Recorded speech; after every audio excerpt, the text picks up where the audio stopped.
Thank you so much for agreeing to present to our class tonight. Happy to do it. And I don't really remember how long I've been doing it, but it's been several years. So anyway, thank you for inviting me. I'm happy to share some projects that I've been working on that somehow are compiled into this project that we are calling the Ancient Landscapes of South Texas Hiding in Plain Sight. So rather than talking about a given geologic event that has shaped the history of the valley, the geologic history, I want to give you an overview of the valley through time. And in many ways, this is my own take. It's all based on work that I and my colleagues have been doing for years now. And it has time involved in it. It's kind of chronologically arranged, is another way of saying it. So again, this is mostly my take based on our own findings, as well as findings from somebody else or previous work. And the way I present it is by being very graphic. So I try to put very colorful pictures, kind of as you see here, and we'll take it from there. We'll see how it goes. So this is the first time I present to the master naturalist this type of work. In the past, it was just a given project on volcanic ashes or petrified wood or so on. Okay? So this morning when we ran a test with the system, Barbara asked me if I mind being asked questions as I go, and the answer was no. Sometimes I just don't know when someone is asking something or raising the hand. So you are welcome to do so, but somebody will need to remind me because sometimes I just get too caught up with the presentation and don't say it. But I'm happy to answer questions as we go, as well as at the end, if there are any.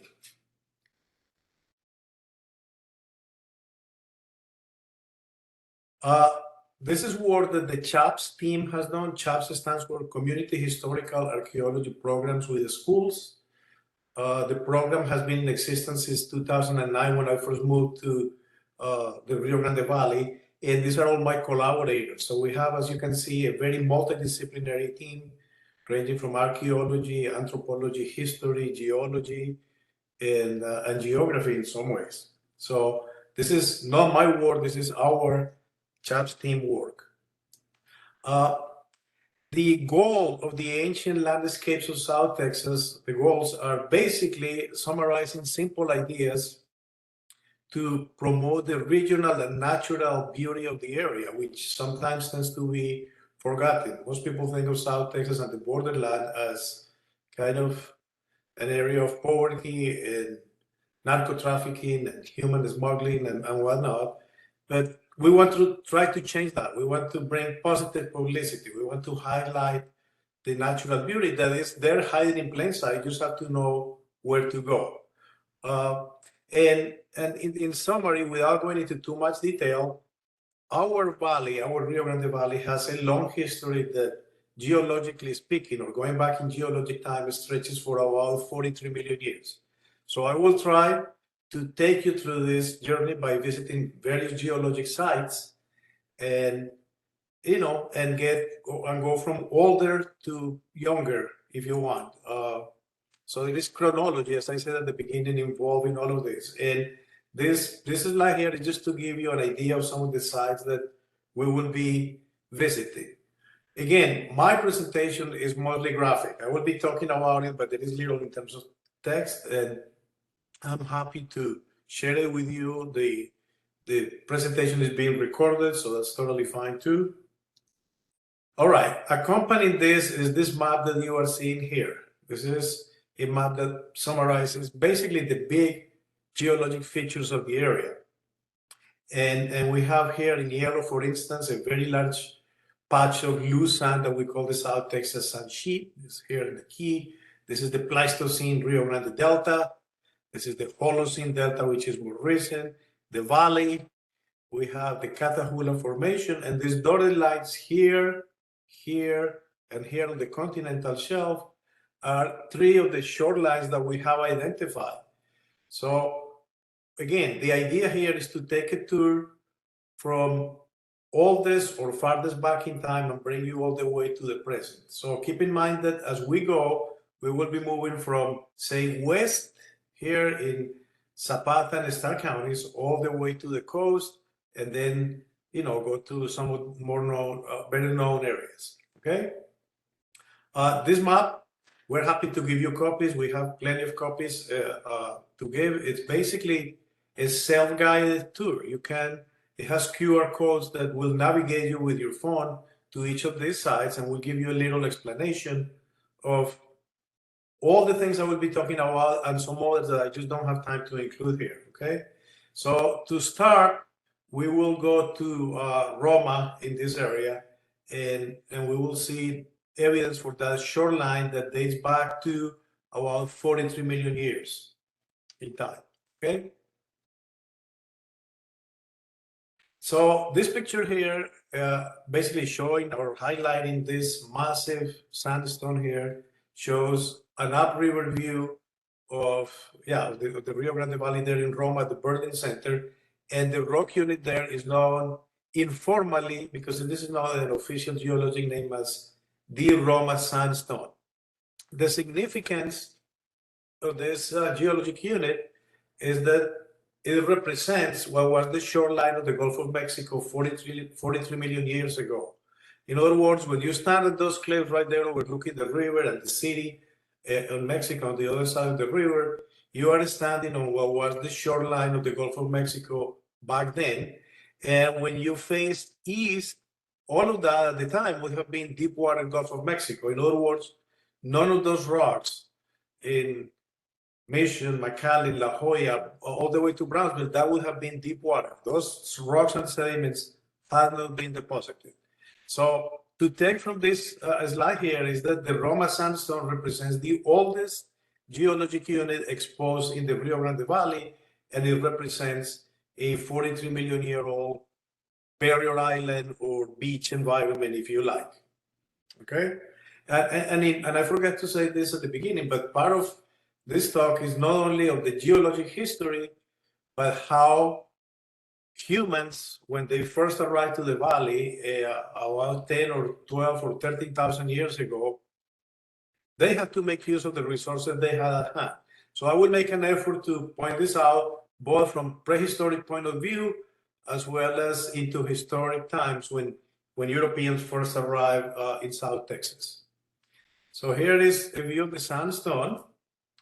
Here is the evidence that I used to argue that this is a beach environment. So we have marine fossils, much like we have at the island today. This is a mold of the bivalve, or a little clamshell, if you like. This is a little burrow, much like the burrows that crabs make on the beach. And it gets infilled and gets preserved. And this here are ripple marks, much like the ripple marks that you see that you encounter at the beach when you go into water that is about knee deep. Those features are basically very diagnostic of a beach environment. And all of these are found in the vicinity of Roma or Falcon Dam.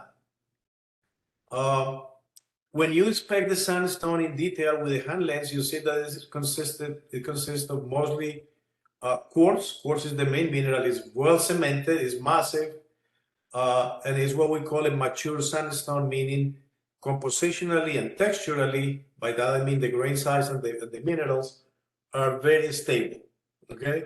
So again, all this unit exposed in the Rio Grande Valley is the Roma sandstone that represents an ancient beach. And I hope that with these three pictures here, I was able to convince you that we have evidence to argue that this was a near shore or a beach environment. Back in prehistory, when the first Native Americans arrived, they had to make use of the resources that were available to them. So carved on the Roma sandstone are these mortar holes that are there in the Escobares area that were used by Native Americans to grind seeds and nuts and pigments. And because they didn't have portable metates-like or other rocks, they had to use whatever was available to them. And this is, for all purposes, bedrock. So this These are evidence of the earliest humans in the valley benefiting from what nature had to offer them. The next picture I will show is this same location, except that we got a little creative. So we went there at night and we put candles at the bottom of those holes, and we took a long exposure picture, and this is what it looks like. This is about 10 or 15 minutes of exposure right after sunset, and it's just to be creative, no scientific value to it, it's just kind of a weird picture, but I wanted to share that with you. Closer in time, when the first Europeans arrived, they had to make buildings, and the area there in the Roma area, they don't have clay to make bricks. So they use the Roma sandstone, which again is well cemented and allowed people with hammers and chisels and whatnot to cut it into these rectangular blocks that resemble bricks. And you can see the marks right there. This is right at the Burden Center there on the Roma Cliffs overlooking the river. This is a building that dates back to the late 1700s when the first Europeans arrived in the area. So humans, again, closer to the present, only 200 years ago, were using whatever was available in terms of natural resources to build buildings and to construct houses and whatnot.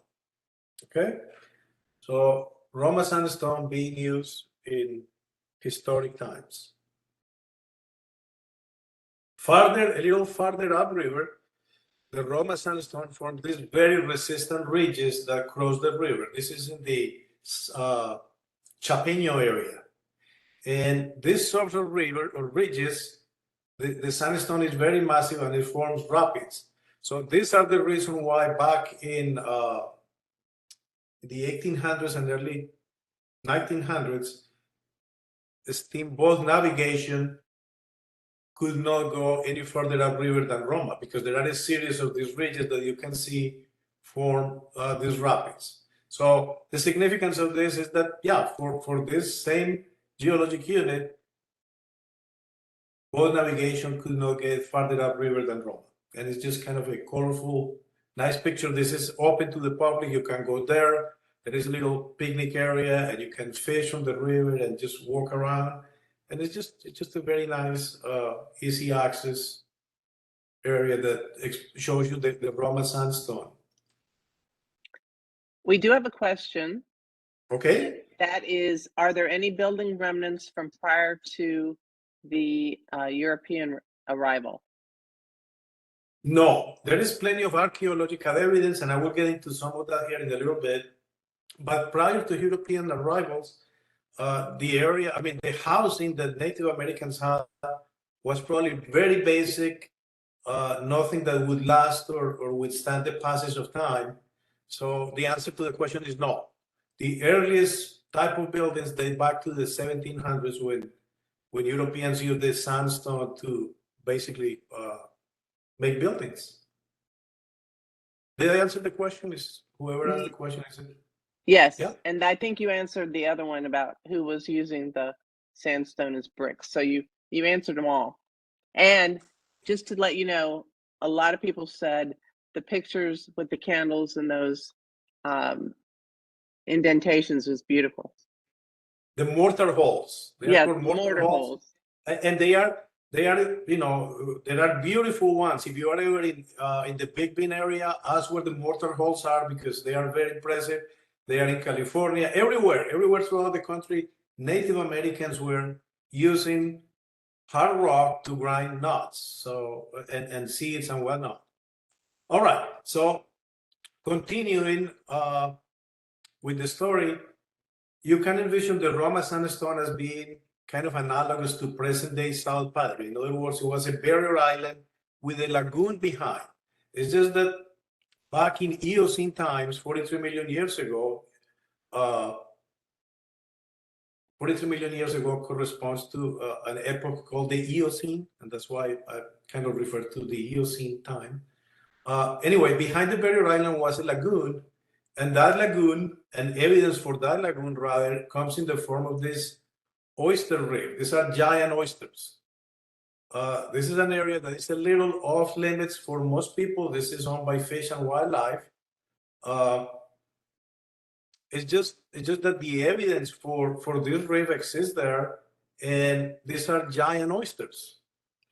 If you are wondering what do you mean by giant oysters and how big were they really, well, here you go.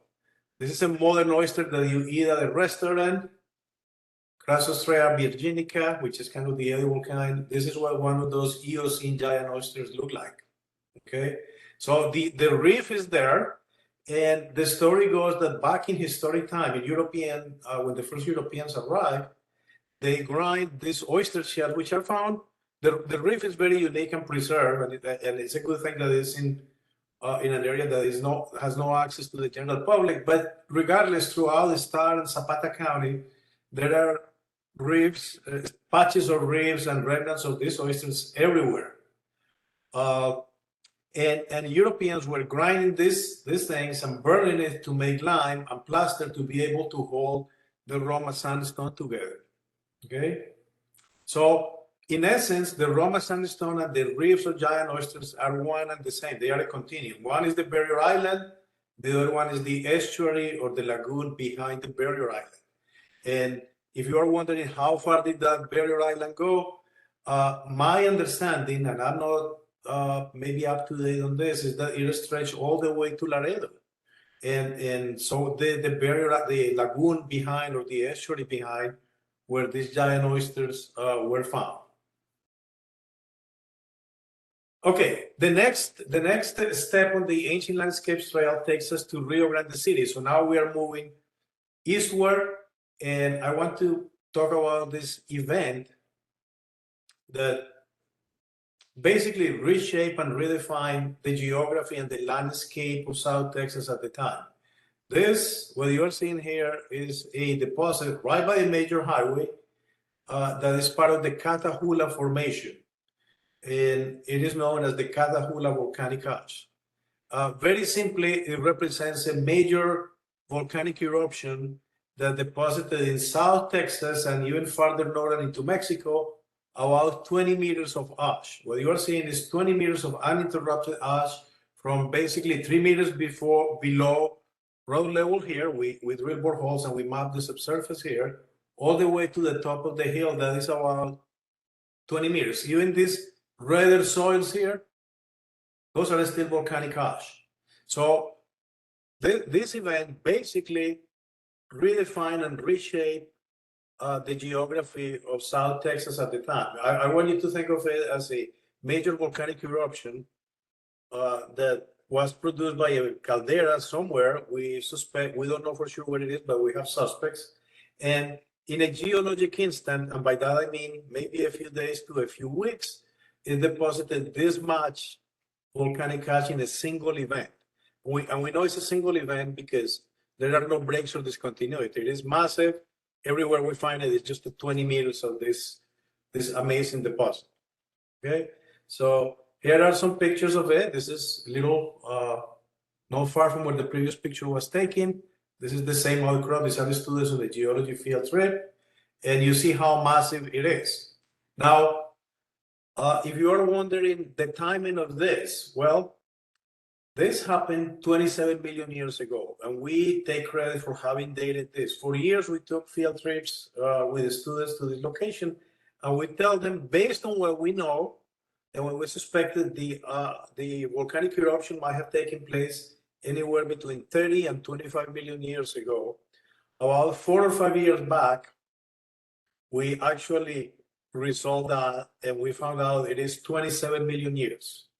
And the way we know that is we extracted little crystals like this. This is zircon crystal that is produced with the magma chamber at the time the volcanic eruption is occurring. So it's magma that is being solidified, and it gets thrown into the atmosphere. It gets transported by the prevailing winds, and it lands in South Texas with the ash.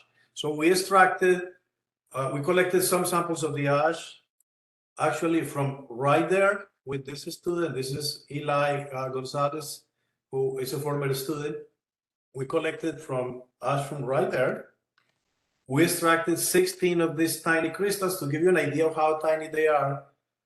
they're about the diameter of a human hair. So they are very hard to work with. It's very tedious, hard work with the microscope trying to find them after you sieve the ash and you concentrate the zircons.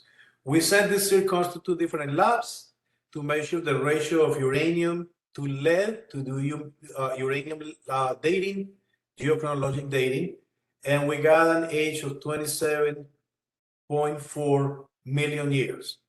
And at this time, and this is right next it's in Rio Grande City. At this time, the shoreline of the Gulf of Mexico had migrated eastward, very close to the location where this is and where these 2 outcrops are. Okay, so think of it as the shoreline have progressed eastward by about 15-20 miles, and suddenly you get this major volcanic event that buries every feature of the landscape. Now, the significance of this volcanic ash are numerous. So, because I don't have all night to elaborate on this, but I'm sure you all have heard of uranium mining in South Texas. Well, the geology of South Texas is not conducive to having uranium. So the question was, when they first discovered uranium here in the 1950s, where was the uranium coming from? And the answer is it came from this volcanic ash that you can follow all the way into 3 rivers and actually closer to the Texas-Louisiana border. So this was a major volcanic eruption that brought with it the uranium. Okay. What follows next in this talk is the consequences of this. So think of it as the area being a coastal area with a maritime forest. Everything gets buried in the geologic instant by this ash, and by that I mean the forest. And given enough geologic time, those forests turn into rock. Okay, and I will show you that in the next slide. So here is a simplified geologic map of Texas. The Catahoula Formation is this red unit, and you see how it parallels the Gulf of Mexico, right? And it extends into Texas and Louisiana, right? So you could trace it. Now, past around this point here, the Catahoula, it still has volcanic ashes, but not as much as it does from here all the way into Mexico. Okay, so the point is, yes, this was a massive volcanic event that reshaped the landscape of South Texas at the time. It happened 27.4 million years ago. We don't know the exact caldera that produced this massive eruption, but I can tell you at this time, 27 million years ago, the Sierra Madre Occidental in Mexico was very active in terms of volcanoes. There are not 1 or 2, but tens of active calderas that were all erupting at the same time. So very likely, given the time and the geochemistry of the ash, which we have a little bit of data, it suggests that it had a westerly source, and one of those calderas in the Sierra Madre Occidental is a good candidate for the source of the ash, because as we know, we don't have volcanoes in Texas at this time, at the time of this eruption, or even today. Okay, so likely it had a westerly source, and likely it was in the Sierra Madre. Okay, so going back to the maritime forest, everything gets buried by ash, and over millions of years, that maritime forest gets converted into rock. What you're seeing here is a house in Roma that the entire fence is built of local petrified wood. So this is a very slow process. It's called silicification, and basically consists on groundwater dissolving the silica in the volcanic ash and replacing the cellulose in the wood into rock. Okay, so this house you can visit is hiding in plain sight. This is this portion of the street here. This is 83, the eastbound lane of 83. So this is right at the road, if you like, for anyone to visit. Okay, here is a person for a scale. 2 of the tallest trees. These were collected locally in the Escobares area in the 1940s and 50s. Here are more pictures. The top of one of those beautifully silicified tree trunks, completely turned into rock. This volcanic event is also responsible for preserving some palm trees and turning them into rock. So this is known as petrified palm. It's also known informally as palmoxylon.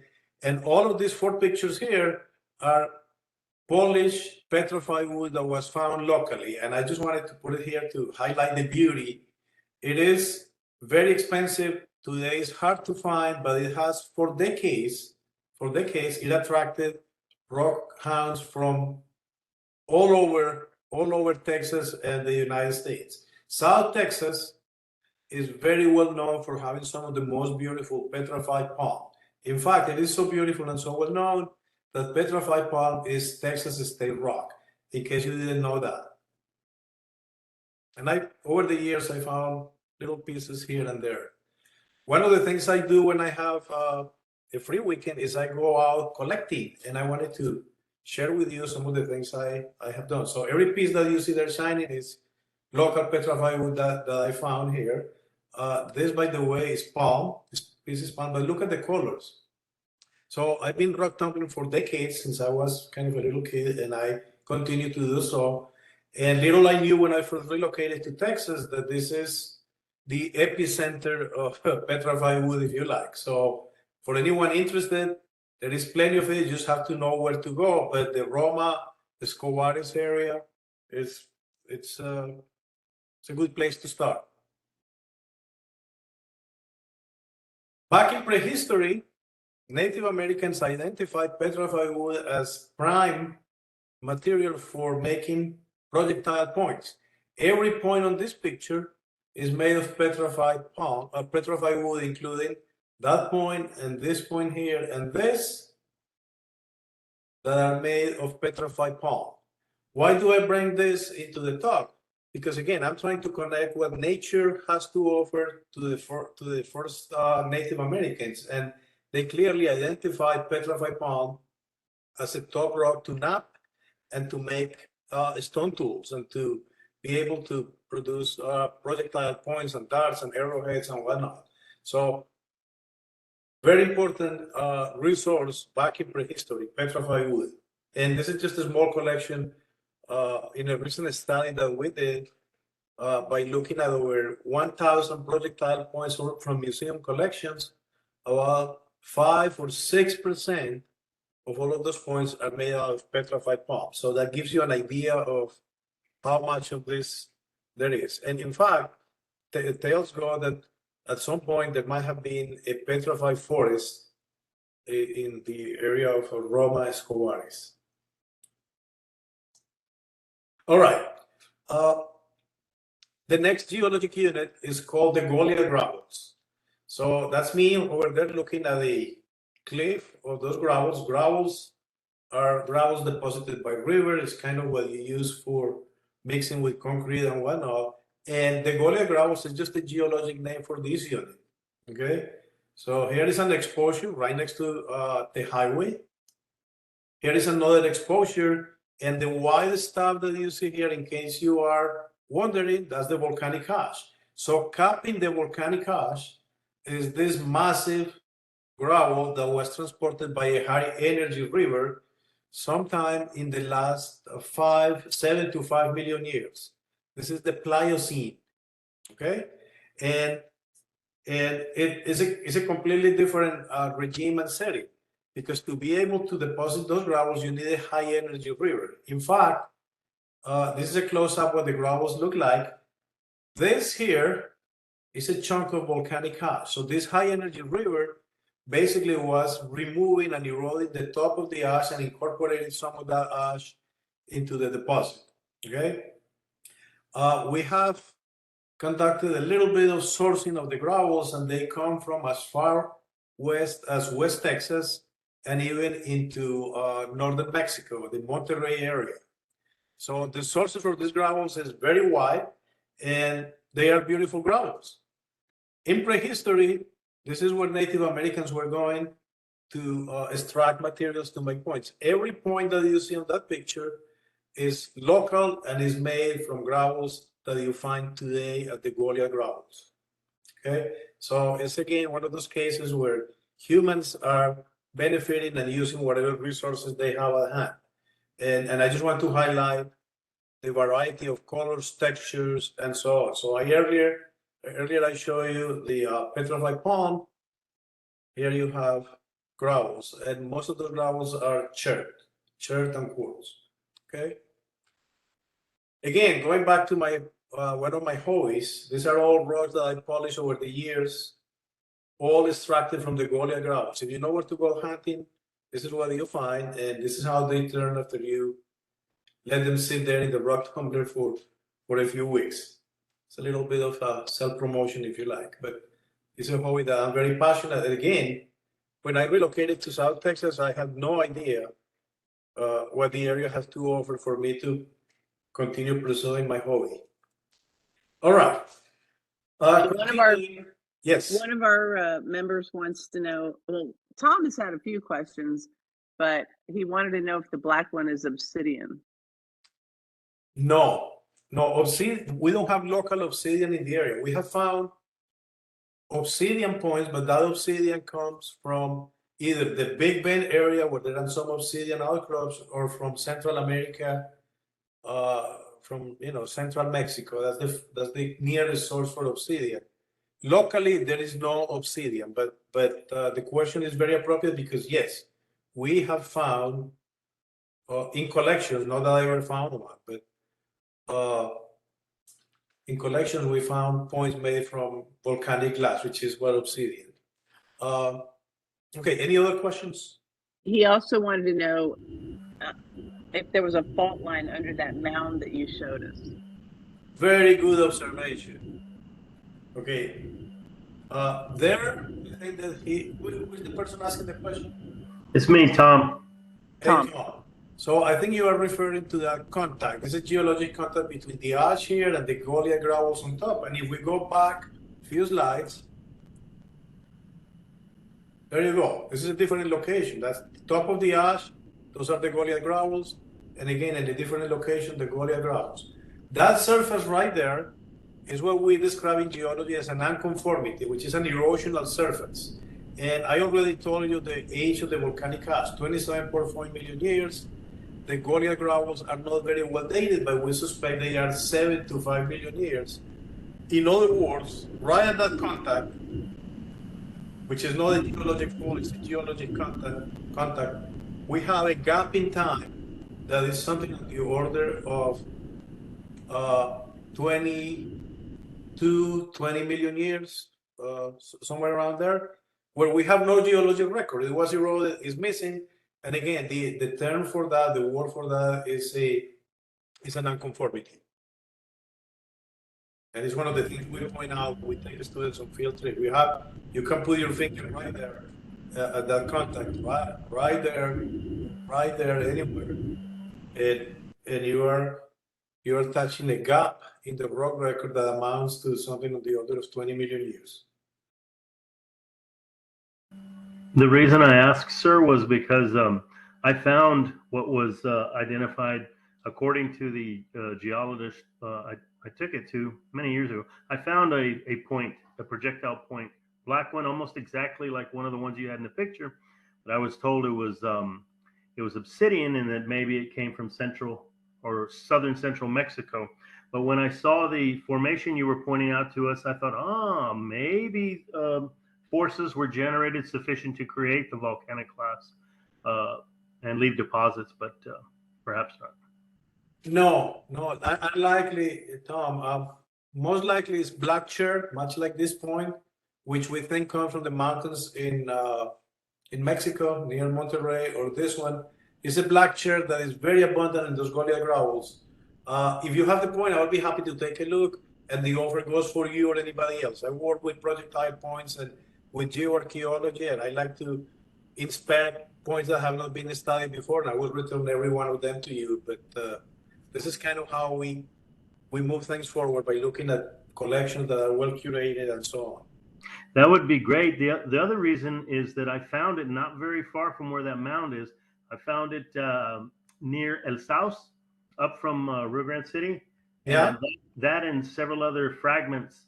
And And then farther north around San Roman, I found some of those brown shirts points and a lot of flakes as well. And only in an afternoon I was able to search. But I found that extremely interesting that perhaps there was a correlation between them. Yeah, our area, Tom, is very well known for being very rich in lithic resources back in prehistory. In fact, there was a question asked earlier. There is no evidence for housing that has survived the passage of time. All of that is gone. There is no pottery in the area, but there is a wealth of lithic tools that were left by humans for 10,000 years. So imagine waves of humans moving up and down the Rio Grande Valley and north and south of it, hunting daily for 10,000 years, leaving points. So there is a ton of points out there, okay? And we benefit greatly. And again, I'll be happy to look at any points that you might have. We had one more question, and that's, where is the Goliad Gravels located? Okay, good question. The easiest place to see the Goliad Gravels, which is open to the public, is at the shrine where you have the cross there in Rio Grande City, which is visible from the highway. If you just drive there to the base of the cross, you park your car there safely, you cross the railroad tracks, and it's just a short walk uphill. Actually seeing the gravels and how well cemented they are. So, yeah, very easy access, okay? Right next to the major highway. All right, so the next feature I want to talk to you about, and I know you already have a field trip there, is La Salle del Rey. This is obviously much closer in time. La Salle del Rey sits on a depression that, depending on the time of the year and the amount of rain or how much of a drought you are on, you either see what you are seeing here, which is a salt cross, or what you see is a very clear lake with excessive salinity that could be 10 times saltier than seawater. Okay, this is a picture I took shortly after I arrived here when we have been in a drought. This picture was actually taken in, the month was March, and you see how massive that cross is. So La Salle del Rey is easy access, is one of the better known tourist attractions, but it tells a very interesting story because it forms on a wind carved depression that retains water when it rains, and then that water gets very salty. So the question for years has been, what's the source of the salt? Well, people will argue that it might be due to a salt dome in the subsurface, but we ruled that out. I've taken geology field trips there with petroleum geologists, and they have miles and miles of seismic lines, and there is no salt dome in the subsurface. The answer for the source of the salt is you have brackish or salty aquifers right at the subsurface. And in our area where we have more evaporation than rain, and every Texas naturalist should know what that number is. Does anybody know what the deficit in rainwater is? In other words, how much more water is evaporated from the ground than is coming as rain? Does anybody have that figure?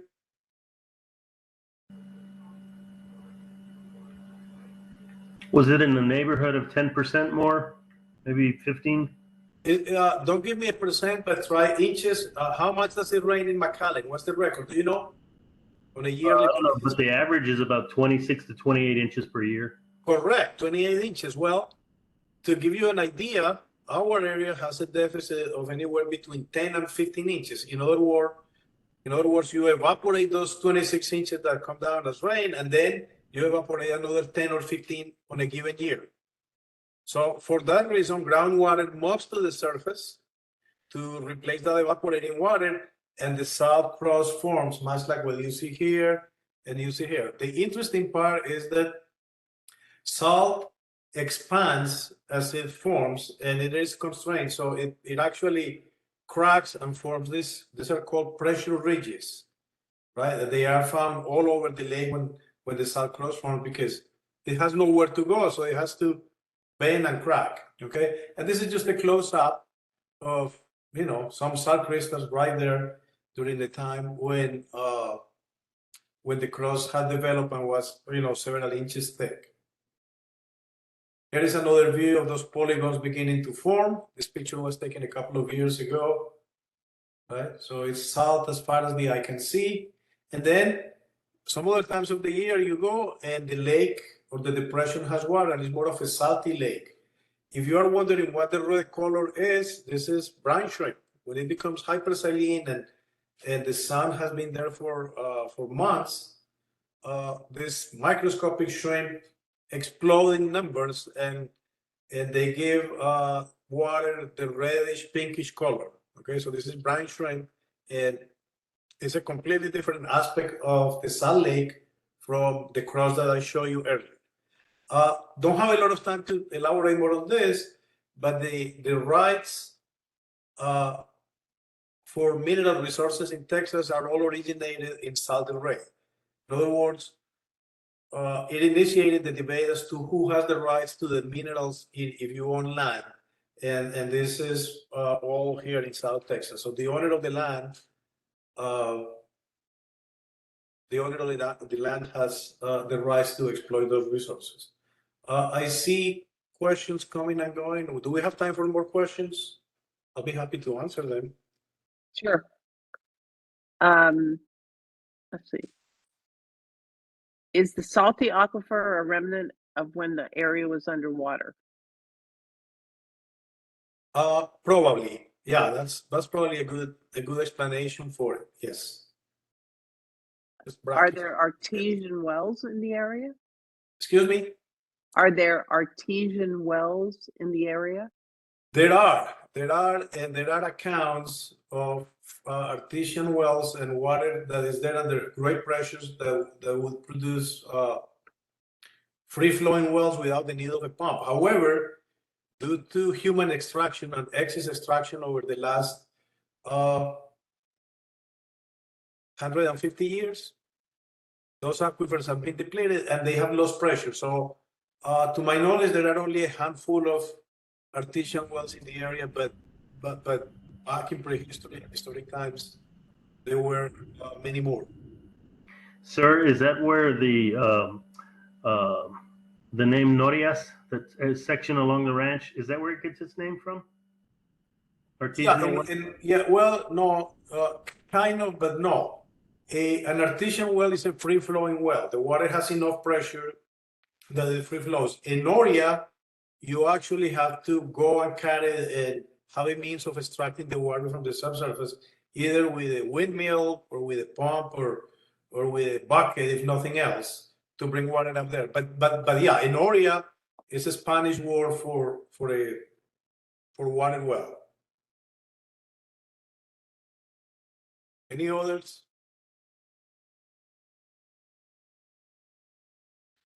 I think that was it. Okay.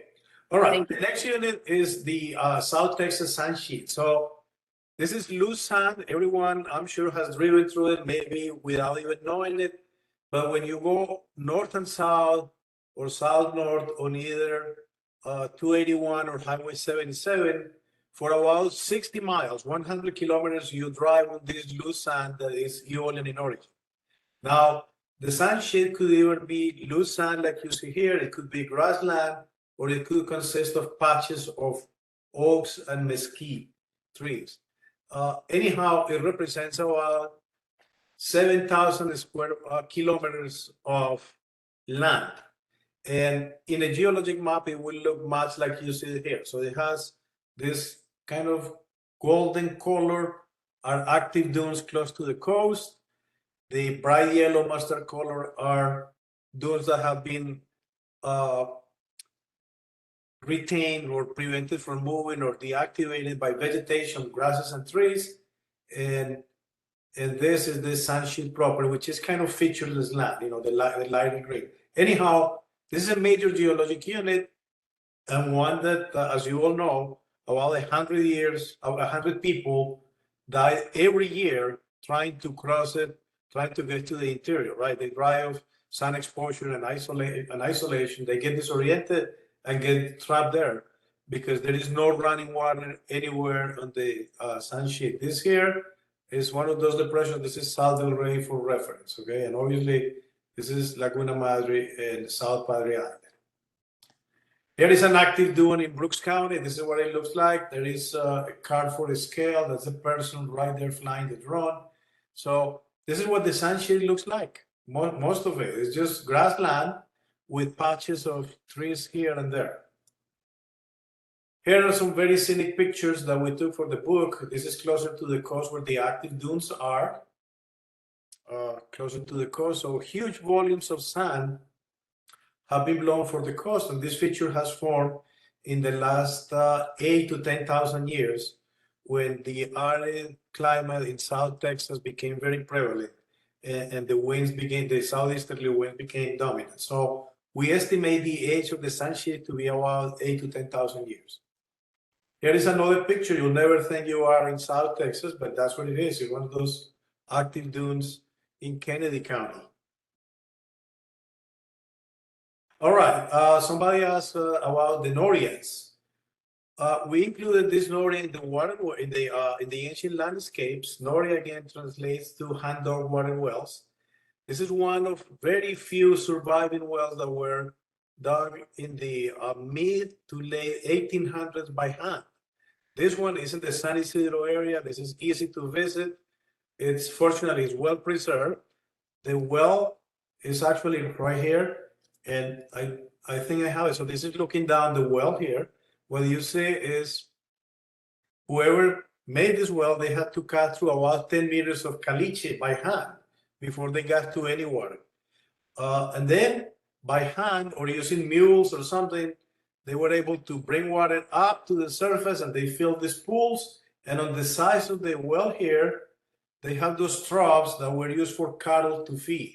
So the point we want to make is that by the time you move far north of the Rio Grande and you are into the sunshade, actually, where there is no running water, early Europeans or occupants of this land were dependent on groundwater to raise cattle and to survive. And this is one of a handful of those Norias that survive. Okay. We have evidence of 3 or 4 more, but this is the one that is best preserved. All right, couple of fossil finds here. So now we are in the Pleistocene. This is basically the last 15 to 20,000 years. And in South Texas, we have evidence of what we call Pleistocene megafauna. And what we are trying to show here is this is the modern day buffalo that you find in Wyoming and Montana and Yellowstone and so on. We have evidence for these giant beasts here called bison latifrons to have existed in the area about 20,000 years ago. So we came across this molar that was positively identified as the M2 molar from bison latifrons. We radiocarbon dated a piece of it, and it dates back 22,000 years. This was found just north of Edinburgh by a rancher, and gives us evidence, along with a bunch of fragmented bones, and gives us evidence of this Pleistocene animal being here. We also have plenty of evidence of mammoths being in the area. This is a skeleton of a mammoth. You can see a full-size replica at the Museum of South Texas History, if you have not been there. What I'm about to show you next is one of the tusks that was locally found, a molar and a portion of a femur, with a very interesting story. So there is the molar, there is the tusk. The tusk was excavated in La Jolla in 1963 by what was at the time faculty from Pan American College, and that tusk resides in our collection at the geology lab at UTRGV. This is a fraction of a femur of mammoth that has a very interesting story. This was caught by a shrimper fishing for shrimp out in the continental shelf 30 miles offshore from South Padre Island.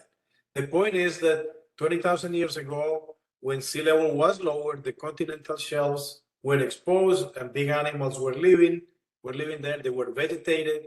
And then as sea level rose, all of those got flooded. And by accident, we were able to retrieve and obtain a portion of one of these animals. This piece resides at the UTRGV Coastal Studies Lab in South Padre Island, which is open to the visitors if you ever are at Isla Blanca Park or so on. Okay, and one that few people know about. This is a community of giant tortoises, Gopherus hexagonatus. So these are related, but not quite the same species as the Gopherus tortoise that you find throughout Texas. This is a whole community of these tortoises that was found by accident when they were digging the Raymondville Canal in the mid-80s. It turns out that Hurricane Beulah flooded the valley in '67, and then all the counties and municipalities applied for federal funding. They got funding to build drainage canals, and in the making of the Raymondville Canal, which retains and collects all the water from as far upriver as Mission and La Jolla, they exposed this whole community. So the exposure consists of 10 whole shells of giant Gopherus tortoise and one whole nest. What you are seeing here is a nest with the eggs there that was beautifully preserved.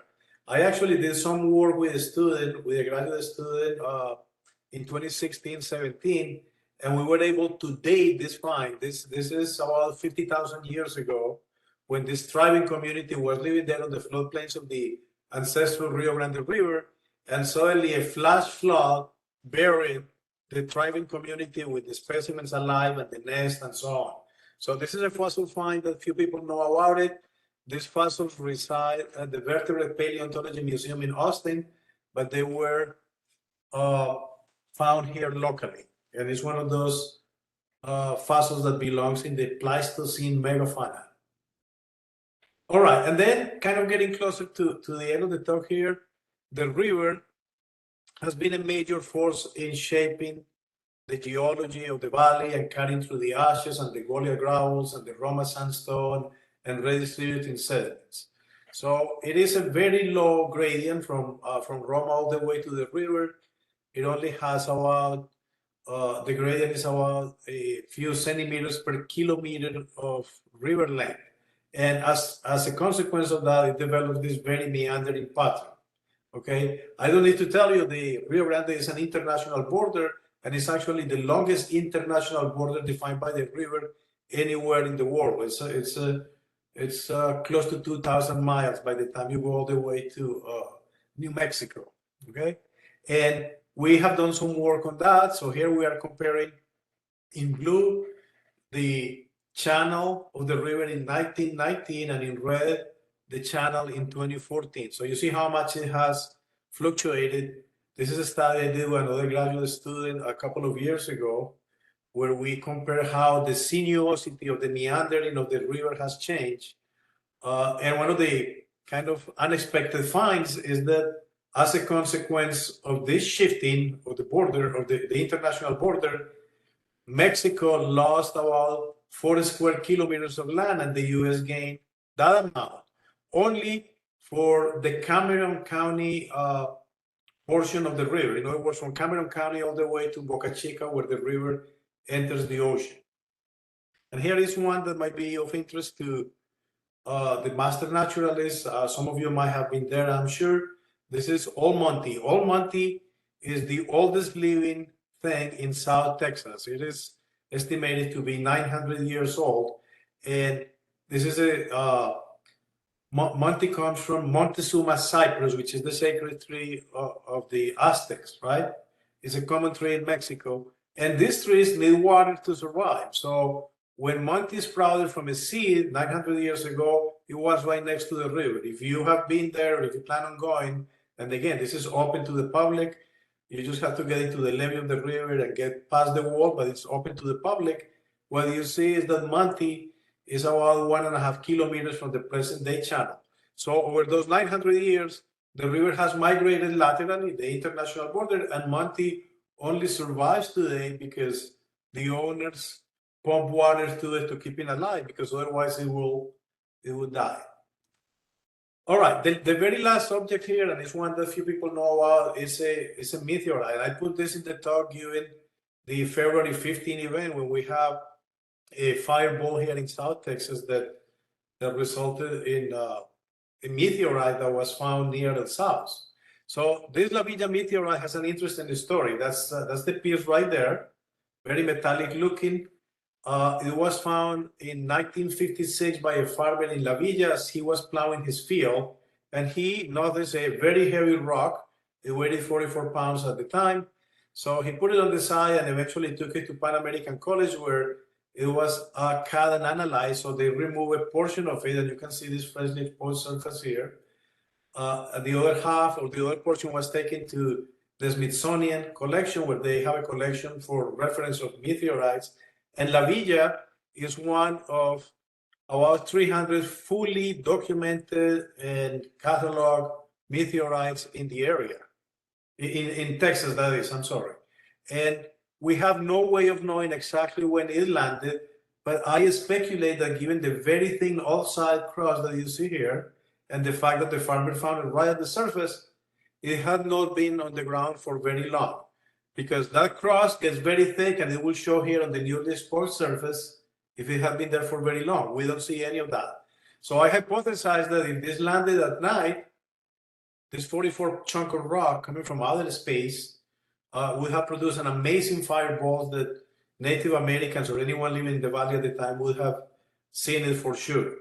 On this topic, I should mention, we are having a general talk on meteorites open to the public, and I would be happy to share with Barbara the flyer that we put together. It will be, I think it's at launch hour on the Edinburgh campus of UTRGV at on March 27th. So it's a couple of weeks, it's right after the spring break. And I'll be happy to share that with you. We got a lot of questions from students and visitors on meteorites. And I just wanted to point out that La Villa is probably the first known meteorite, that the February 15 event is not the first meteorite that humans have observed here in South Texas. It is likely that La Villa was one of the first ones.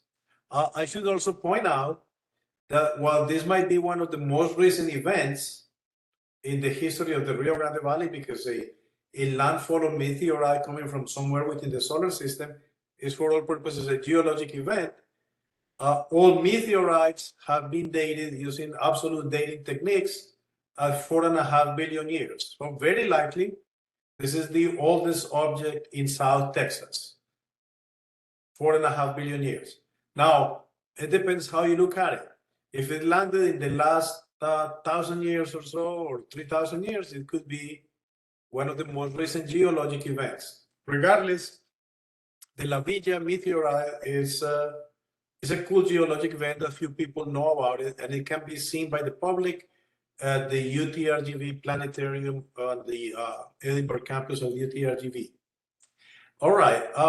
I think that I need to wrap it up. There are many other components to the ancient landscapes. I just don't have time. I want to point out to you that we're currently working on a traveling museum exhibit that will go to the various museums and convention centers and visitor centers throughout the valley. We are also done producing a 44-minute documentary that shows graphically, and it will be put in YouTube format at some point, both in English and Spanish, highlighting everything that I talk about and other things. So be on the lookout for those. Anyone interested in purchasing the book, you can scan that QR code, or you can simply go to www.lulu.com, run a search for UTRGV, actually for Ancient Landscapes of South Texas, and you can order it on demand. Okay, it is mostly a picture book. And it talks about all the things that I mentioned here and a few more. I would want to wrap it up by saying, if you find cool objects, if you suspect you have meteorites, if you have arrowheads that you want to share with us, just contact me. I'll be happy to take a look at them and return them to you. Also, please visit our website and like us on Facebook at UTRGV CHAPS. CHAPS is the program that has made all of this possible. Okay, so I better stop there, and I better stop sharing. And if there are any questions, I will let Barbara decide. I'll be happy to try to answer them. Thank you so much. Oh, that was fantastic. We do have some questions. One is going back to the South Texas sand sheet. Are those dunes beach sand or clay lomas? Very good question. Those are beach sand. Those are fine sand. 98, 99% of those are coarse grains. They are all wind blown. The lomas, which are very interesting features, kind of unique to South Texas, are only found on the Rio Grande Delta, and they are made of clay and silt, not sand.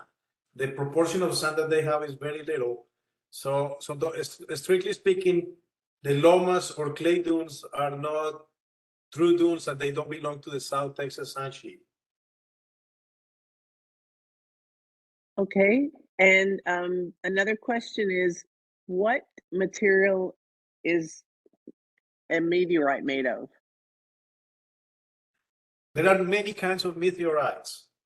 The La Villa is known as a chondrite, which has 85% aluminum, 15% nickel, and a few chondrules that date back to the formation of the solar system. Those are little crystals about, a couple of millimeters across.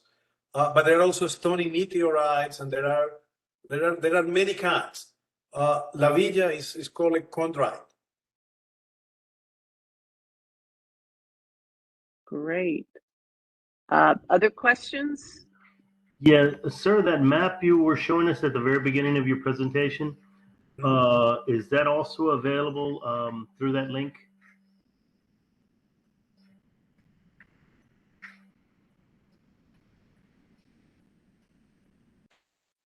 Yes, I'm trying to get to the map here very quickly. Yes, the answer is it is available through the link. There is a lot of slides here, but there you go. Yeah, this is a foldable map. It has QR codes on the other side that will navigate you there and will tell you something about it. So if you want to go to the Cypress Tree, Monty, that's it right there. Just scan the QR code. It is foldable and it's intended as a kind of as a touristy guide to promote, again, the long history and natural beauty of the area. So we'll be happy to, we have a lot of copies, and if we can arrange with Barbara, I'll make sure that each one of you gets a copy, because I'll be happy to get it to the master naturalist. You'll make good use of it. So. Oh, that's fantastic. We'd love to go visit those places. Thank you very much. Sure. All right. Well, I hope this was not too much packed in too little time. So I know you have another speaker, and I know you need to take a break. So unless there are any other questions. We might have another question. Sure. The only thing I was going to ask, if you can make sure to send us the flyer on your meteorite discussion so that we can share that as well. We'll do that right there, yes. We will have, it would be kind of a show and tell, and there will be, La Villa will be there as well as 3 or 4 other meteorites from other places. I'll be happy to share that flyer. Great. And anything Dr. Gonzalez sends me, I'll send out to the class. And if there's no more questions, thank you so much, Dr. Gonzalez. That was fascinating. Absolutely fascinating and beautiful pictures. Thank you so much. No, thank you so much. Okay, guys, it's time to have our second presenter. And Christina Mild is one of my mentors and a very dear friend. She studies and teaches about native plants, volunteering with revegetation and maintenance at Hugh Ramsey Nature Park in Harlingen for the past 20 plus years. Her background includes a master's degree in biological sciences. She's taught various aspects of science and the environment to people of all ages and is active in the Native Plant Project. And I have to add that the joy of her life is her 3.5-year-old grandson, yes, Calvin, that lives in Fort Collins, Colorado. So, and one additional, I mentioned that there's a volunteer opportunity the weekend of the 25th and 6th of March at the Harlingen Flower Show. And this is the person you need to tell that you want to volunteer. So take it away, Christina. Okay, thank you. Well, I've been asked to talk on invasive plants of this area. I'm very pleased to be doing that because it's a very important topic, and it isn't as simple as looking at a list and saying, okay, we have to get rid of anything that's on this list that's invasive. It's a little bit more complex than that. So I'll start with the Brazilian pepper tree. And these can be very beautiful. They were probably introduced to this area as an ornamental plant. The fruits, if you get mixed peppercorns, the pink ones have probably come from this Brazilian pepper. So you could harvest these peppers probably and dry them and use them. The sap from this, when you're cutting it, can be an irritant to your skin. And this becomes a big problem when it's growing very close to water. Now, some invasive species are gorgeous. Some of them are useful to man and to beasts. They've been planted as cash crops. The Texas Highway Department has seeded out many of them, and they are, anything I show you on here is probably sold at many venues. With the Brazilian pepper tree, I have seen them growing on really high banks, high steep banks of the arroyo where they are, say, 20 feet or more above the water. Well, in those areas, I consider them to be a positive plant because they slow erosion. The fruit is often available in January when few other fruits are available for birds. But if you have this growing adjacent to water, like a resaca or a pond, it becomes very problematic. It very quickly outgrows any sort of native competition that would be growing in the same area. So in that case, you would probably want to try to take it out. And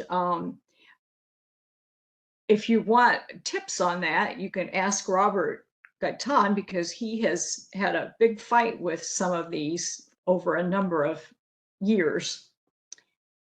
Okay. So why does something become invasive? Well, the reason is because of disturbance. And by disturbance, I'm talking about things like mowing, plowing, farm animals, feral hogs, vehicles, bulldozing, and pedestrians. And you notice most of those things are actually things that people do or have done. The soil changes that happen in disturbed areas limit which plant species will survive there in the future. And one of the worst invasives that we have is this grass, which is shown in this illustration, called King Ranch bluestem. And this is what I took from Dr. Everett's book on grasses of South Texas. It dominates roadsides and other disturbed areas, can be seen in almost every lawn, thrives in cracks in pavement and gravel roadbeds, withstands heavy vehicular travel with little apparent damage. Now here's the clincher. This grass has very poor livestock and wildlife value. So it has taken over practically all of our roadsides. And when you look at the hay that's for sale these days, most of the hay is this horrible King Ranch bluestem. So it's not nutritious for the cattle or other animals that are using hay, which is very sad. It's very difficult to control this grass with herbicides, and it has lots of thready roots, which are very difficult to dig out. This plant has no positive attributes that I can promote for it, sadly enough. It's called King Ranch bluestem because it was brought into the King Ranch because it will grow almost everywhere, and they wanted more grass. Sadly enough, it has made itself very welcome. Now, I've made you a spreadsheet of invasives. I believe Barbara sent you an attachment for this.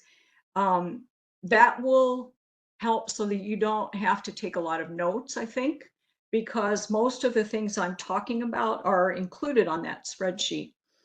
I want you to look at how it's organized.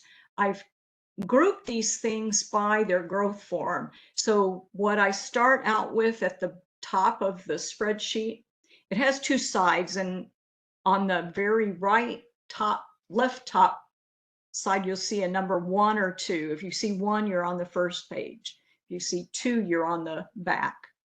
Okay, so I group these grasses together, and so as we go through these invasive species, for the most part, we'll look at them grouped by their growth form. So that's what your spreadsheet is for. Uh-oh, I'm not moving. What's happening here?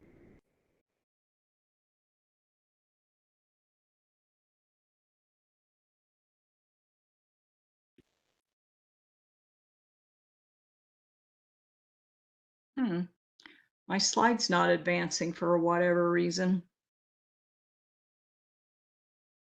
If you click on the slide itself. Oh, okay. Oh, maybe I moved too. Probably not though. Okay, so here are 3 grasses which are so very similar to each other that I had to look up to find out what's the difference with them. Now, these are 3 blue stems which are invasive. We also have beautiful native blue stems. So if you see the name, if somebody tells you that's a blue stem, don't think immediately, oh, we have to take that out, because you may be looking at one of the very beneficial blue stems, which is native here. All 3 of these are invasive and they're exotic. To identify King Ranch blue stem, all of them are going to have this. Can you see my arrow going around? Does that show up for you? Yes. Yes. Okay, so all of them have this similar type of reddish bloom head. We call this an inflorescence. So how you tell the difference is for Clayburgh blue stem, the stem does not have hairs. It's very, what do we call that? Glabrous, which means smooth. The Angleton blue stem, on the other hand, you can see all these tiny hairs, call that densely hairy. And then on the King Ranch blue stem, which is what I find most often growing around town, it has, if you look for a node, it has these bristly hairs on that node. So these are 3 blue stems that you want to get rid of. All right. I downloaded this view, an aerial view of the Port of Harlingen, which lies on the Arroyo Colorado. And I'm bringing that up because waterways are extremely important for animals. The habitat, which is adjacent to any waterway, is some of the best habitat we have. And if undisturbed, it will have a diversity of animal species there. Now, you can see in the right-hand lower corner of this how much disturbance has occurred adjacent to the waterway. Now, was it really necessary to make that disturbance? Probably not. The guys who come around, I don't know, some of them maybe women, driving these big machines like bulldozers, they tend to go wherever the heck they please. And if a person has bought a piece of property, as you know, very often the first thing they do is clear it. Why is this so important? Well, because we have very few waterways to begin with. Basically, we have the Arroyo, we have irrigation ditches, and the Rio Grande. And once again, the banks of those waterways are some of the most disturbed places because of all this mostly human activity. The shrub you see here with the little pinky purple flowers is a species of tamarisk. They are called a salt cedar. The shrubby species, and there are, I think, 6 or 7 of them which occur in the valley. The ones that grow as shrubs, all of them are invasive. They have very feathery foliage. They have very long tap roots. to reach the water table. They're very efficient.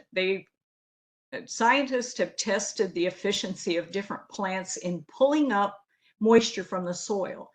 You probably know that some species of plants will not grow in very salty soils. Well, tamarisk does. That's why they're called salt cedar.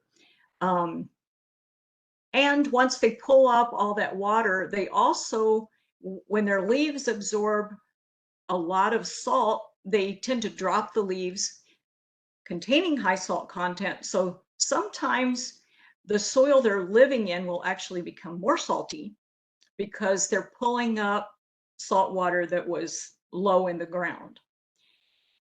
Now, this shrub mostly survives where native species are no longer able to grow. So is this a cause? Are they causing the problems, or is it an effect? Is it just that nothing else can grow there and this species can? It's a hard question to answer. Now, this is another salt cedar, this big one. It's called aethel. This is not invasive.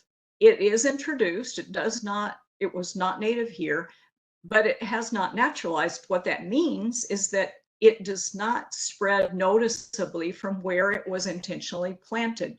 You'll see these as you drive through town, and you'll see them on, I still call it Route 77 going north to Corpus Christi. You'll see them in the highway medians. And I've seen them for years. After we have a big freeze, they freeze back, but apparently they don't produce any seed that's viable. So you see one specimen and it pretty much stays in place. On the left, you see the detail of how the foliage looks. You can't, from the foliage itself, you can't tell the difference between the shrubby type the shrubby type tamarisk or the tree. You just have to determine that by basically the size. Does it have big woody trunks at the base? These were planted here on purpose. They were planted as a windbreak, especially in the Depression. And if you have read anything about the Dust Bowl, things were pretty desperate in Middle America and Texas too during the Dust Bowl. And so the government and farmers were very desperate to find something that would grow, that would stop the wind and hold some soil and would survive. So this was an answer. These provide high purchase for birds, and they're often the tallest tree in the area. When I started working with the ACUS group in Ramsey Park, one of the people who was from, I think, Ohio, was on our committee, and he said, we have to take out that big salt cedar. It has to go. It is invasive. And we also need to plant a whole bunch of tall trees that will grow really tall. So I had some harsh words with him because that was the tallest tree in the park. And if we plant anything that we planted, like Tepewahi, it was going to take 20 years to grow the size of that tamarisk. So it was a perch for a hawk. I could always find the hawk. No, they're not related to Australian pine. I'm going to show you that on the next slide, I believe. So this is not invasive unless you need the space where it's growing for something else. I'd say leave it alone and let a hawk have a nice perch on there. Oops. Okay, here's the Australian pine. Can you see the difference in the foliage? You see how they're very long, segmented, I guess you'd call them leaves, very strange. And they're hanging straight down rather than kind of going out in a Christmas tree shape. So these are similar in height to the aethel. They're usually darker in color, and their growth is more vertical. You can see that on the right-hand side, all those very vertical trunks. Now, these can be killed by a severe freeze, thank God. Unlike tamarisk, this spreads rapidly from root shoots, and apparently it spreads from seed. It also alters the soil to prevent the growth of natives. If you look at underneath these trees, you can see that there's not a thing growing under there. No grass, no wildflowers, nada. So the only thing this serves for is a perch for bird, and it severely diminishes the wildlife potential of that area. There's a giant colony of these growing out on South Padre Island, adjacent to the birding lots on Sheepshead. I don't know if you're familiar with those lots on Sheepshead Street, but a good volunteer project would be to get all of that mess out of there, because it's just very not useful, the opposite of being useful. Okay, so I'm going to go back to more invaders that would occur along waterways, and we'll consider, is it really worth the trouble to remove these even though they are invasive? You always have to consider the advantages and disadvantages of putting in a lot of work for something that may not be worthwhile. This is Bermuda grass. You can see how it's branching, and it will root at the nodes. I think you can see on this drawing that here are roots at a node, more roots, more roots. So it really spreads. It has thin branching stems, and the roots are very thread-like. So it's very difficult to remove. If you have it growing where you want to plant some wildflowers, you want to take it out, because it will be too difficult to remove after you have other stuff growing mixed in with it. So in your flower bed, you want to get rid of this. However, we had it growing down on the banks of the arroyo for quite some time. It's easy to mow. It prevented erosion, and it was easy for people to walk on. So I felt like when it was growing in that place, that was just fine. It was very useful. Mike Heath has told me if you have this growing in your yard, you want to mow early in the day if you have any kind of allergies to grass pollen, because it releases pollen in the evening. So that's just a little hint for when do you want to mow. All right, more invaders along waterways. And another question, is it really worth the trouble to remove these? The giant reed, when it's growing right along the edge of the arroyo, it probably slows erosion. Both the arroyo and the Rio Grande are what you'd call erosional streams or rivers, because most of the substrate surrounding the waterway is either sand or clay or soil of some kind. Locally, I guess it's the USDA, John Goolsby out of Weslaco worked on this project, and so did a lady named Ann Vosick. They found, I believe, a small psyllid wasp, which lays its eggs on arundodonax. And so those have been released locally, and I see that the growth of the arundodonax is less vigorous. I don't see as much of it. At Ramsey Park, we wanted to get a bunch of this out so that we could actually see the arroyo, because a lot of birds fly along there, especially the little green, which one is it? The little green heron? I'll think of it in a minute. Anyway, it's a little bird that it will fly a number of feet, and then it will perch, then it will fly and perch. It does this all along the arroyo. And it's a special bird that a lot of people come here to see. It doesn't occur in too many places. So we wanted, long story short, we wanted to get rid of some of that giant reed so that we could actually see the arroyo and see what kind of bird activity was going on. Now, if there's not been very much disturbance in an area along like the arroyo or the Rio Grande, there will probably be quite a few different native species present there. if you don't see very much diversity and all you see is this cane, probably that area was very disturbed. And on the other hand, if you can find some of these natives, and I'm talking about things like sea oxeye daisy, sprawling lepia, and southern dewberry. I think most of you can imagine what a dewberry looks like. These make nice colonies along the arroyo banks, and they really protect against erosion. Plus, they are providing a lot of food for different pollinators and nectarers, and dewberries provide food for all kinds of creatures, including people. So if there are some native species that are growing and there's a Arundodonus around there, you might want to try to take it out.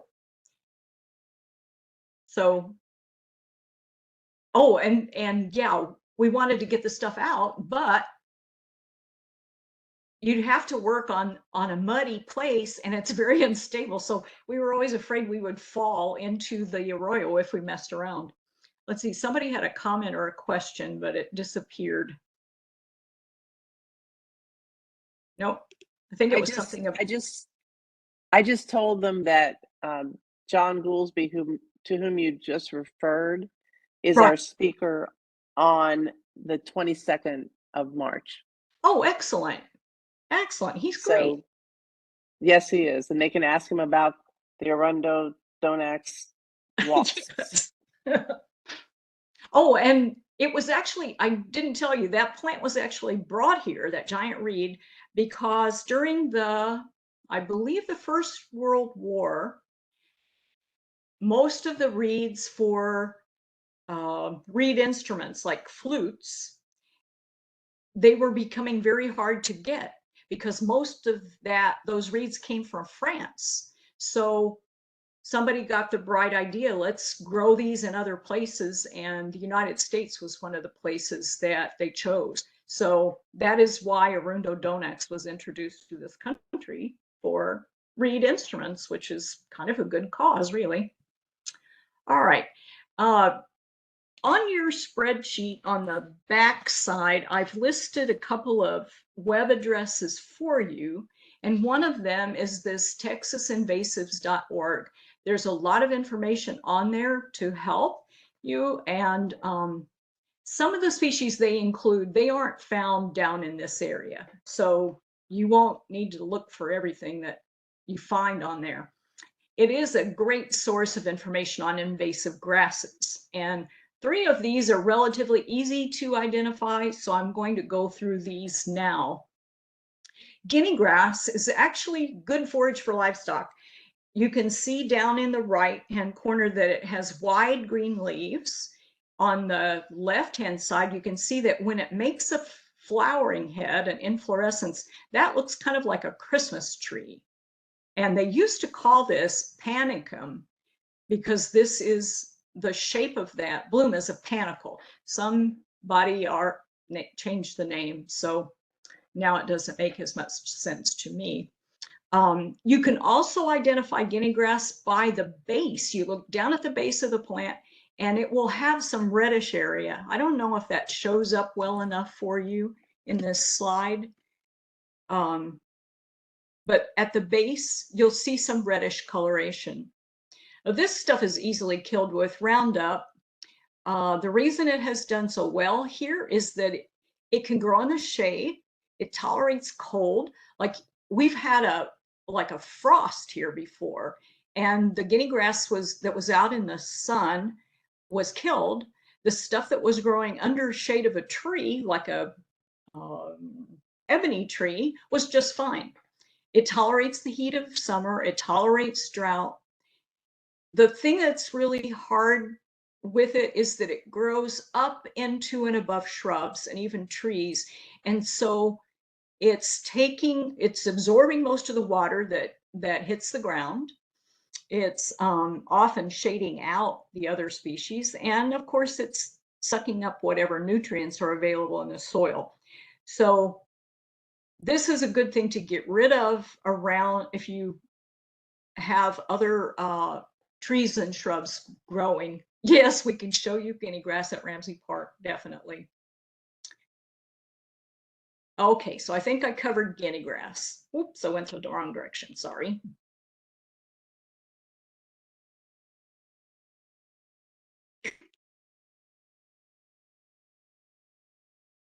Well, sometimes I can actually do this.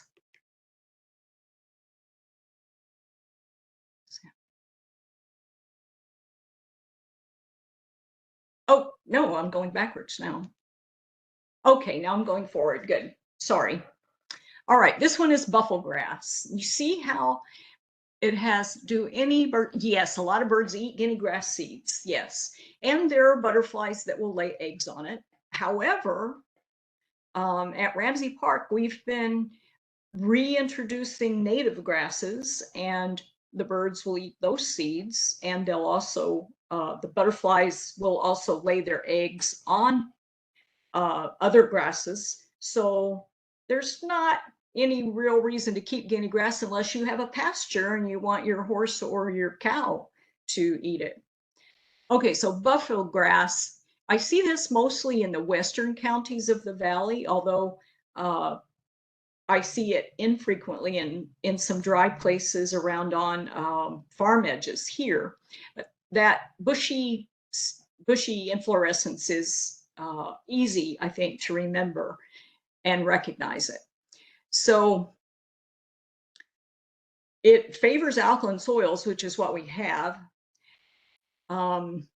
As with any invasive species, it's going to compete for water, which, as you know, we have very little of. We're having quite a drought right now.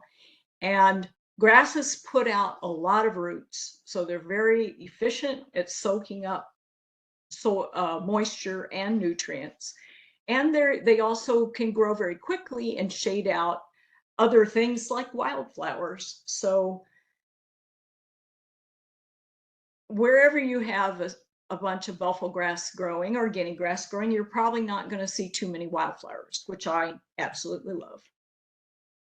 Come on, slide, let's go.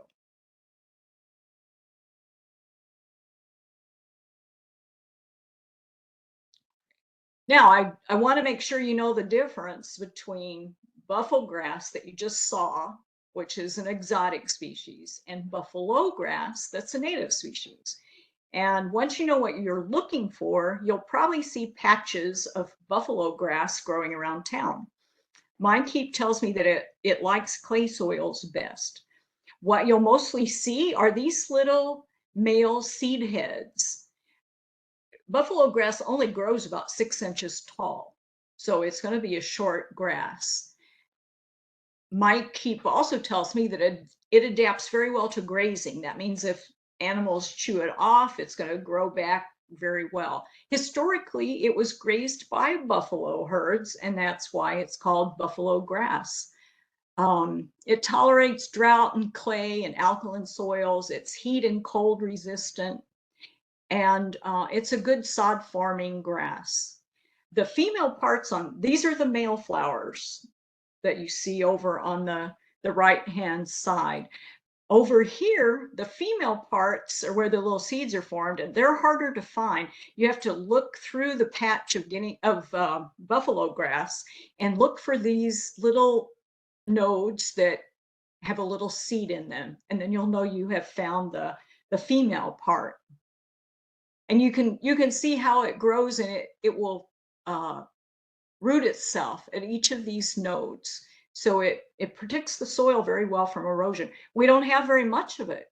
So if you see it somewhere and you want some, if it's just growing in a place where the city always mows it down, you can discreetly dig some up and make yourself a little buffalo grass patch in your lawn. Okay, so Johnson grass. This one is less of a problem, I think, in wildlife areas. I see it mostly around farm fields. It needs more water. It's a very robust plant, and it'll have golden seed heads on it.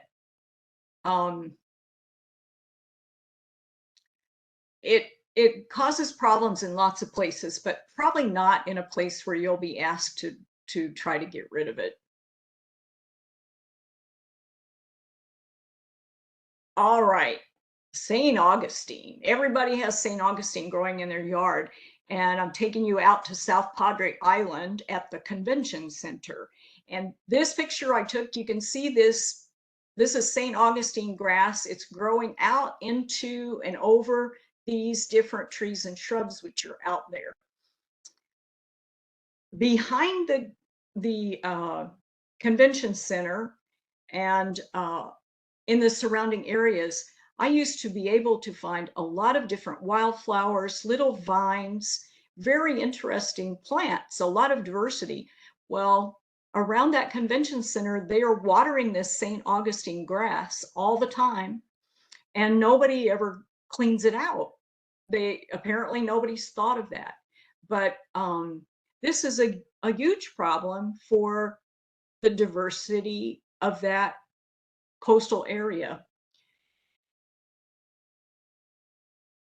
So here's an example of what kind of beauty you could see if that St. Augustine wasn't in there. I found the answer. I do a left click instead of a right click. All right, if you want to know more about invasive grasses, I recommend that you go to seedsource.com. That's another one of the web addresses I put on on the second page of your spreadsheet. This is the website of Native American Seed. They're located in Junction, Texas. Their catalog is free for download, and it's a textbook for native plant lovers, especially if you want to know about wildflowers, because they sell seed of native wildflowers. Unlike other places where you go to Lowe's or any other store and they say wildflowers for hummingbirds. Well, if you look up the name of some of those wildflowers, a lot of them are from Africa.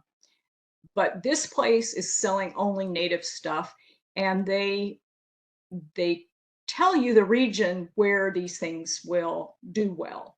They also have all this information about invasive grasses and how to get rid of them, and they sell the native alternatives. For their wildflower seed, they have a little drawing of what the seedling is going to look like, which is great. You'll know if weeds are coming up or if the seeds that you planted there are actually coming up. So this is a wonderful resource, and I can't promote them enough. Okay. Now we'll go to invaders that live actually in the water. This one Salvinia, giant Salvinia that's on the left, I don't know that I've actually seen that. It does grow in some places in Texas, in some of our lakes. You've probably seen this water hyacinth growing in the irrigation ditches. One year, the Rio Grande was not flowing. It was not flowing very much. And this water hyacinth completely blocked off the Rio Grande. It was not sending any water out into the bay at all. Louisiana, yes, I bet they do have a lot of problems with Salvinia. Okay, this little water lettuce, people buy these because they think they're pretty, and especially this little water lettuce, and it looks so innocent and just cute. Well, Mike hates it. He said that there's a pond he used to go fishing in, and this stuff had completely covered the pond, so he couldn't, his hook and everything would just get all snarled up in this water lettuce, and it was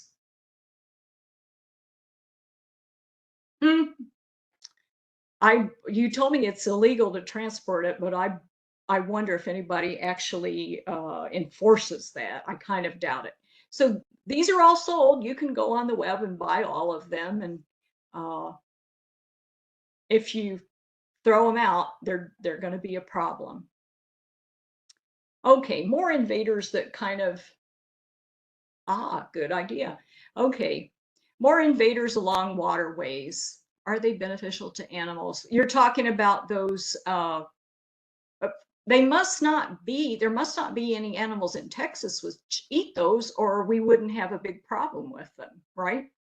So somewhere in the world, those three pond living invaders probably are good food for some kind of animal, but not around here.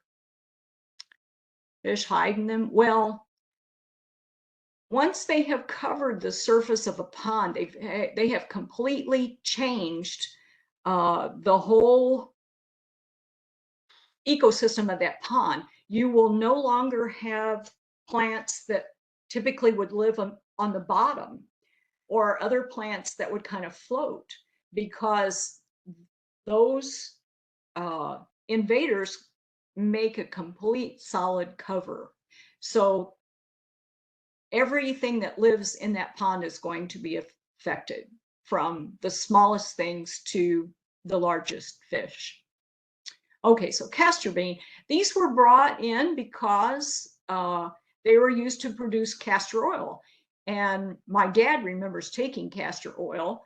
I think it was used as a laxative. I'm not sure if that's why his mom gave it to him, but he hated it. Castor oil was used for lubrication in those open cockpit, I think they were biplanes that were flown in World War I. And those pilots continually had diarrhea, because castor oil is what do you call something that causes diarrhea? I guess I don't have to have the name. You know what I'm talking about. Now, should you worry about taking these out? Well, consider the location. Oh, a laxative. Thank you. Yes, thank you. Most of our waterways, on the Arroyo, we have the International Boundary Water Commission, which thinks it has to take out all the brush that it can possibly take out, especially through the city of Harlingen. Or are they growing along the Rio Grande, where the Border Patrol is taking down everything, and the state of Texas is flattening everything to build its beautiful wall. So if castor beans are coming up there, I'd say just leave them alone, because those places are going to be continually disturbed and the task is hopeless. But if you have this coming up around your own pond, they're easy to pull up when they're small. And the only use they really have for wildlife here is for like a bird to perch on. All parts of the plant, I believe, are poisonous, and the seeds have a poisonous substance, highly toxic, called ricin. There was a very publicized case that took place here in the valley, where some guy had ricin and he was going to poison some important official with it. It was a big, important case. So these are cute little seeds. Don't take them with you when you're on the airplane, because my mom used to do that, because she would grow these and throw the beans down in her were there gopher holes? Moles. She had a lot of moles, and so she put them down in the hole, hoping they would eat them. I don't know if they ever did, but anyway, don't put them in your luggage. Now, these are all kalanchoes, and all of these are houseplants. Oh, you can buy them on the web, and people have pictures of them showing how beautiful they are. These are really problematic in places where our small cacti grow, like pincushion cactus, barrel cactus, the small mammillarias. These are houseplants gone rogue, and there is probably not any herbicide that would kill them, unless it was so strong that it would like kill every shrub and every other plant in the surroundings. This one, De Lagoensis, is a species, and De Greymontiana is a species. Some wise person decided to cross these two, and he came up with this one in the middle. His name was Houghton, I guess, or Houghton, however you say that. We have all three of these in the Harlingen thicket. And in places where we once had a lot of, say, mountain torchwoods, which are rather rare, we had colonies of mountain torchwoods. They can no longer seed out, because the entire ground is covered with these kalanchoes, and there's no way for anything else to grow. I'll show you some more pictures. This is how they grow. And you can see that this part of the stem is bare. It is bare because these leaves fall off, and wherever they land, they root. So you get more and more and more of them. That was a picture from Harlingen Thicket. And here I show you an example of, here are two small, I think these are barrel cacti. I can't see these well enough to identify, but you can tell they're cacti by the spines which are on them. Well, you can imagine this thing, as it grows larger and larger, they can grow like 4 feet tall, 6 feet tall. It's going to get heavy and fall over. And what will happen when it falls on top of these? They will be smothered out. They'll rot. They will die. And you can see that there's very few little cacti in here. Years ago, before these became such a problem, we had a lot of wonderful small cacti in Harlingen Thicket. It was an amazing place to go looking for cactus. This is another example of how thick these grow. They cover the entire surface of the ground. Here in this circle that's up near the top, you can see two little plantlets. They form these little plantlets all along the edge of the leaf. And down here in this circle, you can see where those little plantlets have become rooted, and they're just growing very well. I had some of these in my yard, and when I would pull them up, all the topsoil would come up with them. So I thought, okay, I'm going to put this stuff in a blender. I'm going to blend it down to the consistency of a smoothie so that I'll save the nutrients that are in my topsoil. So I spread it around on a little patch of ground. In a couple of months, I went to look. I had hundreds of these tiny little plantlets growing from that smoothie. I've also put these things inside a black garbage bag, which I put inside a metal trash can, closed it up, left it for months out in the full sun, went back, opened up the bag.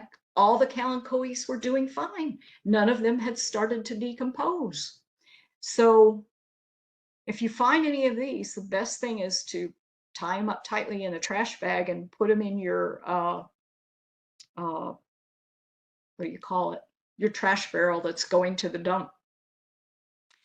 This is the chandelier. I'm sorry, what? How were those introduced to the area? Well, people like them as houseplants. And my theory about it, and Mike Heap's theory also, is that these things grow so fast, like they overgrow your pots, they overgrow the corner of your yard. So for many, many years, people used the Harlingen Thicket as a dump site. So I believe what they did is they just dumped them in the thicket, and they took off and grew. And are these also called 1,000 mothers or something like that?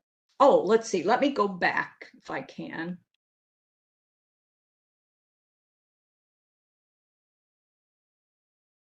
Oh, I'm not going back. I'm going forward. Okay, how can I go back?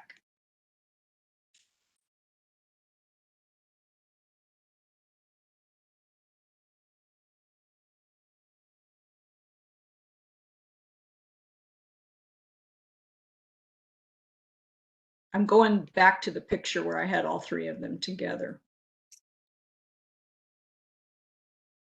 Okay, here we are. All right.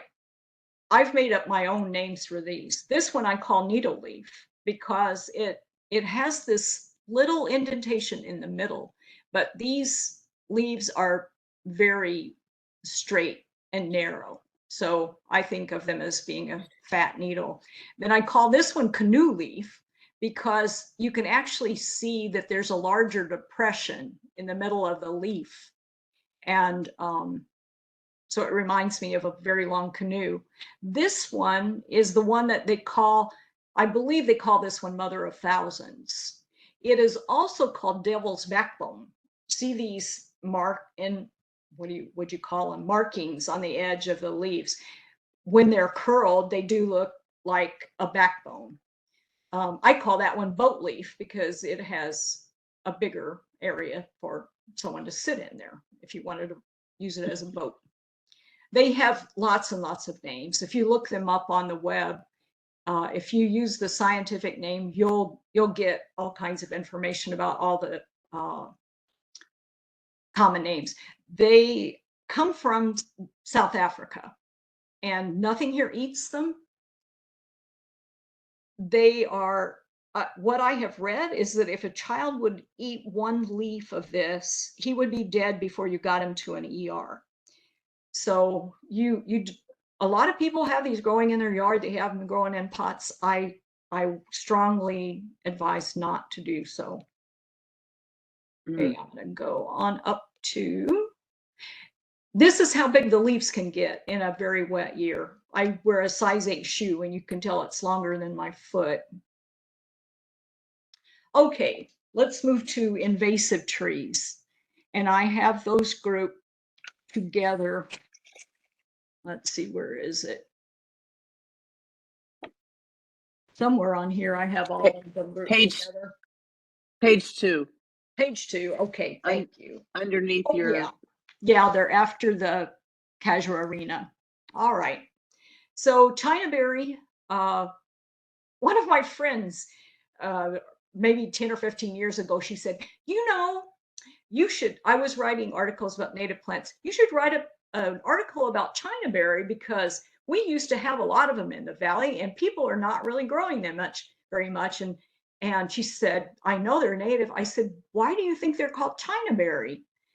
So she had to admit that, well, yes, perhaps that did mean they came from China, which indeed they do. I think it is chachalaca, which like to eat the fruits, especially when they have become fermented. And if you see chachalacas like acting really silly, really goofy, you can think they probably have eaten these. I think that the bird bander, Mark Conway, told me that parrots also like to eat these. So it's not a totally useless tree, and a lot of pollinators and nectars will use the blooms. They grow really fast, and most of our invasive trees were planted because they grow fast, because people want an instant tree in their yard. If it grows fast, it's probably not going to be very strong wood. And what I found, I finally took out all the Chinaberries which were in my yard when we bought the property, because the branches broke so much in storms. I just really got tired of messing with it. And I planted some native things that I like a whole lot better. Chinese tallow, this is another one. These trees have been promoted, say, in the Sunday magazine that comes out in the newspaper, sold all over the country, as though every state in the union has the same kind of conditions for a tree to grow in. This picture that has very pretty color, that was taken off the web from a site that sells the Chinese tallow. I don't think they look very pretty when I see them growing in Harlingen. The leaves are generally kind of yellowish. The growth looks like it's stunted. This is not the best environment for them to grow in. And these are a problem, especially near water. That's where, in Ramsey Park, that's where we have had them coming up. They come up along places where water flow are around the side of ponds. They probably need, well, I guess these are from China too, since they're called Chinese tallow. They probably need more water. Do those bloom to a white flower? I don't have any idea what their white flower is. Oops, let me see if I can go back.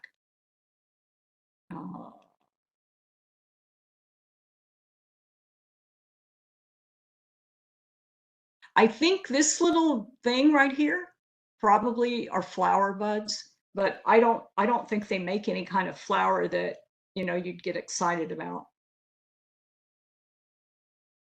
Okay, golden rain tree. This, of course, was from a site on the web that sells them, so it looks glorious. I hate this tree. It comes up all over my yard. There's a person a block away who has one of these. I never think it looks like an attractive tree because these seed pods, they look bleached out. The flowers are never this bright, and the leaves are usually look not pretty to me. So I don't think we have problems with this coming up in wildlife areas, but let's say that you got mulch that had been mulched and it hadn't been decomposed. You might, and you brought that mulch and put it into a area, say in Ramsey Park, where you wanted to protect things. You might get a bunch of these coming up because it might be in the wood chip mulch that you brought in. It's not in the stuff that you buy at McAllen because they decompose all their stuff properly. Okay, these two trees are very similar.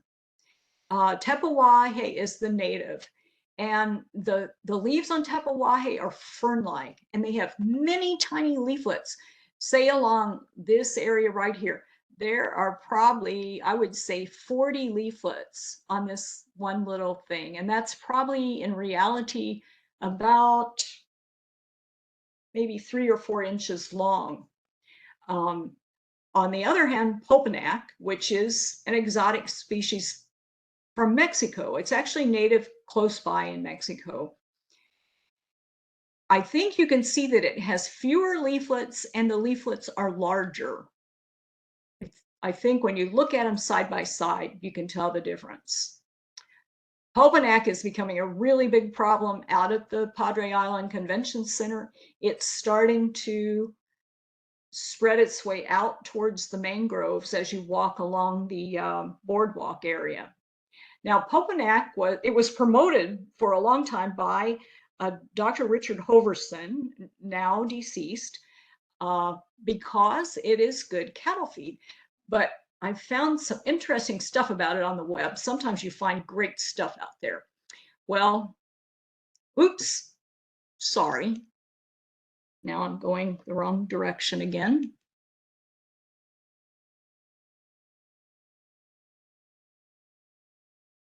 Okay, here we are. I better not click on anything. But the funny thing is that horses and donkeys, which were fed Popenac, lost their hair. So, and apparently that's because the fodder contains a toxic amino acid called mimosine, and some animals, some ruminant animals can metabolize mimosine. Others, like donkeys and horses, apparently cannot. However, I also found that the young pods are edible and occasionally eaten in Java and in Laos and Thailand, and also apparently in Mexico. Popenac, I guess they're talking about the young pods are eaten in, or the young pods are eaten in soups and inside tacos, and it's called guaje. I don't know if any of you have heard about that, but I think it would be a good project to eat these things and when we're trying to get rid of them. All right. It's important to learn about our native trees and shrubs and cacti, and a good place to do that is on the website of the Native Plant Project. Everything that we have produced at the Native Plant Project is available to you online, free. These handbooks, we have actually 5 of them. The entire contents of the handbooks are on the website. It's all been put there by a man named Bert Wessling, who has been a member of the Native Plant Project practically since its inception. Everything that we write about in through the Native Plant Project is concerning native plants of this area of Texas. So you're not going to find plants that say would only grow in San Antonio or Dallas. You're going to find plants that will do well here. And we have a newsletter called The Sable. I think you will start receiving The Sable as a PDF. Robert sends that out every month. We have monthly meetings as well, where we have speakers on native plants. So I encourage you to become familiar with that. All right, then I'm going into vines. This coral vine, it's really pretty, isn't it? Lovely little pink blooms.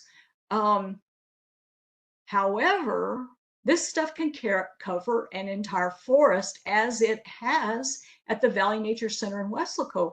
So you can imagine whatever tree this is, it's not going to be doing very well when it's totally covered with this vine. And small shrubs, well, forget it. The only thing that's going to do well is this vine. However, I also found this out on the web. To get rid of this, you have to dig up a tuberous root down at the base of each stem. It can be cooked and eaten, and apparently has a nut-like flavor. I haven't tried it, but sometimes these can weigh 7 kilos, so you could get a lot of food stuff out of that. And apparently the leaves and flowers can be cooked and served with vermicelli. I didn't find any recipe, but it sounds interesting. For people who like to forage, man, there's plenty of this at Valley Nature Center. You could start yourself a business of selling the roots and selling the flat cooked leaves and flowers. Okay, another vine that's very Christina? hard. Yes. We had a question. Is the coral vine parasitic to the plants and trees it covers? No, it's not parasitic, but it's going to completely cover them up. And all plants need sunlight. They don't do well. Most things don't do well in a very heavy shade. And I believe you saw, see, I'll go back to this if I can. I'm always hitting the wrong thing. See how it's completely covering things? So it has the potential to wipe out all the diversity that's in there. The Valley Nature Center, their nature park, at one time had probably the greatest diversity, especially labeled trees and shrubs, that you could find anywhere in the valley. It was a wonderful place for learning about native plants. Well, now about the only thing you can learn about over there is this stupid coral vine. Ken King, who is very active in the Native Plant Project, has been talking with the director of the Valley Nature Center for years about getting rid of the coral vine. She did not see it as a problem, and she would not address the issue in any way. Sometimes you get directors of places where they see their job as funding, securing funding, so that they can keep the doors open, they can have salaried employees, and the funding, even in a nature center, is sometimes more important to the director than the state of the forest that they're supposed to be protecting and promoting, unfortunately. Okay, cat claw vine. I see less of this around, but you can see it has a pretty little yellow bloom, so that's very attractive. But imagine this house. I imagine it leaks very badly when it rains, because what this does is it sends out these little claws that attach into things and covers everything up. They had a problem with this, I understand, at Llano Grande. In fact, I have seen it growing there in years past. In order to get rid of it, and this is why you'd want to get rid of it, not only does it cover buildings, but you can see how it's covered the entire forest floor. This is all cat claw vine. It's also covered all of the trunks of these trees, and it grows up in and covers the top of them. What you have to do to get rid of it is you have to get down there and get these tubers out. And you can see that you'd probably dig down here and you'd find this and think, okay, I got it. Well, no, you didn't. Here's another one way down here. I gave this presentation to the South Border chapter, and one of the ladies who was in the audience, said that she helped at Llano Grande to go in and they tried to dig out these tubers, and then somebody would immediately put an paint herbicide there. So I'm not sure if they have solved that problem or not, but I know they tried to address it. At Frontera, oh gosh, this is very political of me to say, but Frontera is another place that sees fundraising as more important than habitat protection. They do have some vital members over there who try to promote diversity, but that doesn't always happen. Okay, so I am at the end. You all have had a long day, and I can take any questions. I'd be glad to, if there's anything that was not clear. Any more questions, guys? If not, that was very informative, and I thought I knew most about most of these, but I learned a lot. Oh, good. Very good. I've Yes. definitely been out to the thicket, Harlingen Thicket with Yes. Christina, and seen, oh my God, the destruction that those calanchos have caused, and it's really bad. And so most of these are just ruining the out competing the natives, and it's really too bad. And they're very hard to control, of course. Oh, good. Somebody's going to take the calanchoes out of their yard. Good idea. Yay. Mm-hmm. Yay. And but like the picture you showed, you can see, if you're driving to the island, you'll see this red, sort of reddish orange, and you'll go, oh, I wonder what that is. And it's invariably that one kalanchoe that you showed. And it's not a good thing. No, not at all. It's a very big problem all along the Gulf. I mean, not the Gulf, all along the bay. It's also in the Arroyo Colorado brush. I have visited several areas. There's only one tract of land where these kalanchoes are not present. Practically all of the other arroyo brush is inhabited by them. And Barbara has also been to this Glatz property and seen the difference in the amount of diversity that is in arroyo brush, which doesn't have all those kalanchoes.